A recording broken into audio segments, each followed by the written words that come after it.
Et on passe à notre envoyé spécial Noha Ala, qui est au siège de l'Autorité nationale des élections au Caire. Bonsoir Noha. Bonsoir Yara, c'est un plaisir de vous retrouver pour ces sénatoriales égyptiennes de 2025.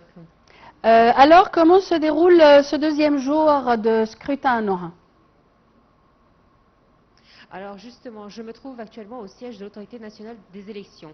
Alors le conseiller Ahmed Benderi, directeur exécutif de l'autorité, a tenu en début d'après-midi à 16 h précisément une nouvelle conférence de presse pour faire le point sur ce deuxième jour de scrutin sénatorial. Alors ce qu'il faut retenir, il y a d'abord supervisé une tournée d'inspection à distance en visioconférence avec les différents centres d'opération régionaux.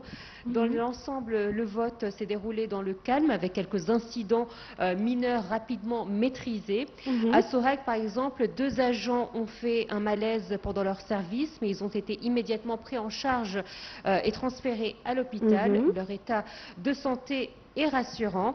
Parmi les gouvernorats cités également, Luxor, Minya, Shar'eya, Suez ou encore Damiette, tous ont signalé une bonne organisation du processus électoral. Il faut également que je vous mentionne aussi quelques notes. Le conseiller a insisté sur un point important. Même si la carte d'identité d'un électeur est expirée, cela ne l'empêche pas de voter. Un rappel essentiel pour encourager justement à la participation, qui d'ailleurs a vu son taux augmenter durant cette deuxième journée de vote, plus particulièrement à Shar'eya où il y a eu un pic en matinée. Et enfin, le conseiller a rappelé qu'il était fermement interdit de communiquer tout résultat.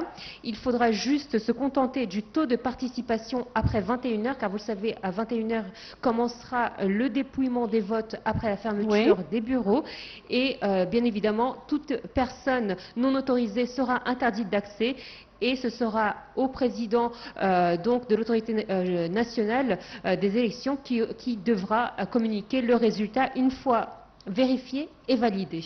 Noha, est-ce que vous avez rencontré aujourd'hui des observateurs, qu'ils soient égyptiens ou étrangers?